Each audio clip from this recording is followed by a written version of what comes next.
We're here at the Valletta Design Cluster, a collaborative community space for cultural and creative practice. Today, I'll meet Charlie Williams, NetRefer's Head of Business Operations, who'll give us an overview of his department's role and responsibility towards the company through internal services and towards clients through external services. Charlie, welcome, and it's great to have you here with me today. So you're Head of Business Operations at NetRefer. Tell me at a high level how that team fits into the overall company structure at NetRefer and what exactly is its role? Absolutely. Business operations is really the central nervous system of NetRefer. They work with the product delivery team, they work with the commercial team, and they are fusing the people, the purpose, and the process to ensure that we're always delivering value across the NetRefer user experience for all our stakeholders. And I'm saying all our stakeholders because that includes our employees, our clients, and our partners. And everything that we're trying to achieve during this process is really to deliver value to our clients in a clear, fair, and trusted way. And that business operations department is split into two functions. We have an internal services function and we have an external services function. Okay, so drilling into that just a little bit at this point then. Internal services presumably is working with the other teams inside of NetRefer, but tell me just a little bit about how that breaks down for business ops. Yes. So as you said, the internal services team is providing services to our internal stakeholders, ultimately to deliver value to the external stakeholders that are utilizing the performance marketing platform. And that internal services function is split into program management and insights and analysis. And really the program management piece is the collection of all the various projects that we're running in the business at any given time. So we have the business roadmap, which is driving the initiatives that we have running within the company. And we have a team of project managers that are tying all those pieces of the projects together into an overall program plan. I see. So it's sort of monitoring at a pretty high level the various components and moving parts and trying to make sure they reach their dates, deliverables, and coordinate as needed. Is that fair to say? Or? Yes, definitely. We are trying to reach that destination in collaboration. So there's a lot of handshakes going on between the different collaborators within those projects. So this is, looking at the resource planning, looking at the tasks that are required, looking at the deliverables, the timelines, the costs, and the budgets that are set. So there's a lot of moving pieces here, and program management pulls all that together, and then the insights and analysis sits on top of that to ensure that we have the right KPIs in place. And KPIs?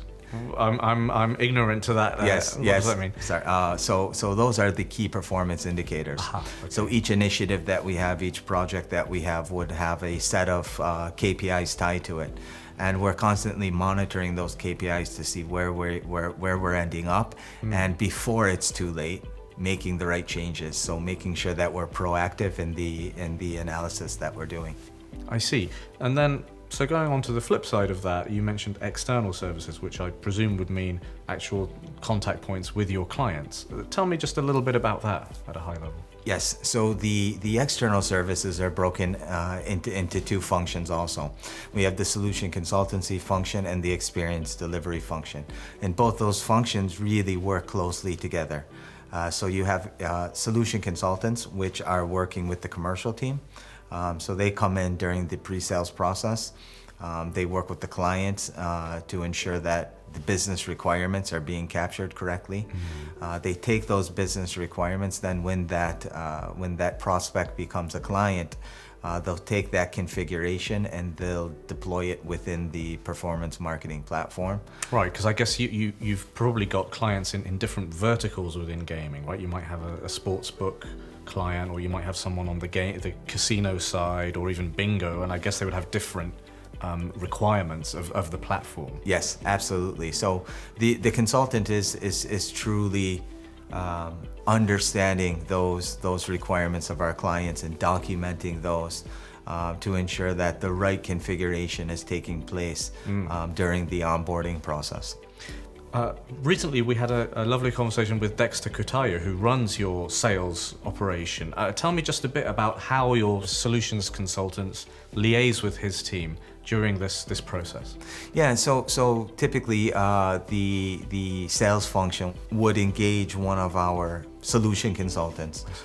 So the solution consultant would step in, have a conversation with the client and our sales manager to ensure that we're getting the right requirements correct, to ensure that we're going to configure the platform according to the client's business needs. Okay, so you've taken these various steps in conjunction with the sales team. You've got a client ready to begin using the platform.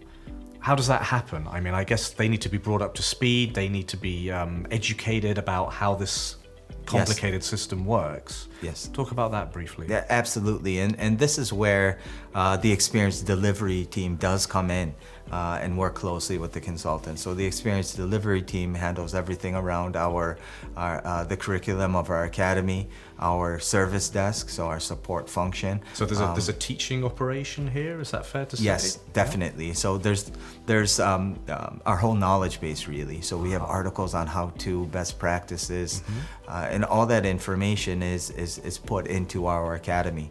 So as the client activation is getting near to go live, we work with the clients to get them up to speed and understand how to utilize the platform in the most efficient manner. And does that happen remotely? Is it about documents? Do you have interactive sessions, one-on-ones with clients? Yeah, a mix of everything really. Okay. So we do have an extensive library of content on our service desk, and then we also do a video conference where we can actually walk them through the platform itself, and that's typically the last step before then they go live.